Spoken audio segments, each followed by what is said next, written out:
Hi hello. അപ്പോൾ ഏറെ നാളുകൾക്ക് ശേഷം ഞാൻ എൻ്റെ വീട്ടിൽ പോവാണ് കേട്ടോ. അങ്ങനെ ഇതാ ഞങ്ങൾ ഇറങ്ങി പേരാമ്പ്ര എത്തി. എനിക്കൊരു ചെരുപ്പ് മേടിച്ചു, പിന്നെ അല്ലറ ചില്ലറ സാധനങ്ങളൂടെ മേടിച്ചിട്ടാണ് പോയത്. പിന്നെ ഒരു കേക്ക് മേടിച്ചിട്ടുണ്ടായിരുന്നു. എൻ്റെ അച്ഛൻ്റെ അമ്മേൻ്റെ വെഡിങ് ആനിവേഴ്സറി ആയിരുന്നു. വീട്ടിലെത്തി അവരെ കൊണ്ട് കേക്കൊക്കെ മുറിപ്പിച്ചു. നമ്മുടെ പാലൂസ് വെറും കച്ചറയല്ലേ, നിങ്ങൾക്കറിയാലോ. അപ്പോൾ ഇത് അവൾ കേക്കിന് വേണ്ടിയിട്ടുള്ള അടിയാണ് കേട്ടോ. അങ്ങനെ ഇത് അവൾ അതിനുള്ളിൽ കൂടെ വരുന്നുണ്ട്. വന്നിട്ട് ഇതാ തോണ്ടി പിടിച്ച് കേക്ക് വാങ്ങി കഴിച്ചതിന് ശേഷമാണ് കേട്ടോ അവൾക്കൊരു സമാധാനമുള്ളൂ. അങ്ങനെ ഇത് ഞങ്ങൾ കുറച്ച് വീഡിയോസും ഫോട്ടോസൊക്കെ എടുത്ത് പിന്നെ ഇത് ഞങ്ങൾ ടൗണിൽ പോവാണ് കേട്ടോ.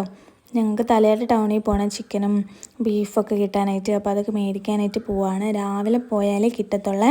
അങ്ങനെ നേരെ ബീഫ് സ്റ്റാളിൽ ചെന്ന് പിന്നെ ഇതാ പന്നി മേടിക്കാൻ പോയി. അവിടുന്ന് ചിക്കൻ മേടിച്ച് ഞങ്ങളൊരു സൂപ്പർ മാർക്കറ്റിൽ പോയി കുറച്ച് സാധനം മേടിച്ച് ഞങ്ങൾ തിരിച്ചു പോരാണ് കേട്ടോ. അപ്പോഴത്തേക്ക് ഇതാ വീട്ടിലെത്തി ഉള്ളിയൊക്കെ മുറിച്ചിട്ട് ബിരിയാണി വെക്കാനാണ് പ്ലാന്. പിന്നെ ഞങ്ങൾക്ക് കുറച്ച് സാധനം കൂടി മേടിക്കാനുണ്ടായിരുന്നു. ഞങ്ങൾ രണ്ടുപേരൂടെ പോയി മേടിച്ച് വരുമ്പോഴത്തേക്ക് അമ്മയും പിന്നെ ആങ്ങളേൻ്റെ ഉള്ളുണ്ടായിരുന്നേ, അവളും കൂടെ ചോറൊക്കെ സെറ്റാക്കി വെച്ചിട്ടുണ്ട് കേട്ടോ. ബീഫ്, പന്നി, ചിക്കൻ എല്ലാം ഉണ്ടായിരുന്നേ.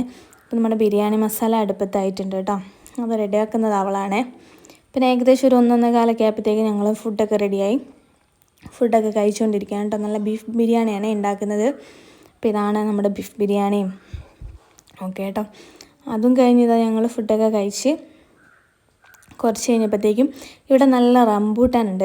നമ്മുടെ ഫ്രഷ് സാധനം ഇവിടെ ഉണ്ടായതാണ്. അതൊക്കെ പറിക്കാനായിട്ട് ഞങ്ങൾ പുറകെ പോയി പറിച്ചെടുക്കുന്ന വീഡിയോ ആണ് നിങ്ങൾ കാണുന്നത്.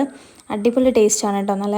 അപ്പോൾ നമ്മുടെ വീഡിയോ ഇഷ്ടപ്പെട്ടാൽ ലൈക്ക് ചെയ്യാനും ഷെയർ ചെയ്യാനൊന്നും മറക്കരുത് കേട്ടോ. അപ്പോൾ റംബൂട്ടാൻ ഇഷ്ടമുള്ളവരൊന്ന് കമൻറ്റ് ചെയ്തേക്കണേ. അപ്പോൾ നമ്മുടെ ഷോർട്സും കാര്യങ്ങളൊക്കെ കണ്ട് ലൈക്ക് ചെയ്യാനും ഷെയർ ചെയ്യാനൊന്നും മറക്കരുത്. സപ്പോർട്ട് ചെയ്യണം. അപ്പോൾ ടാറ്റ ബൈ.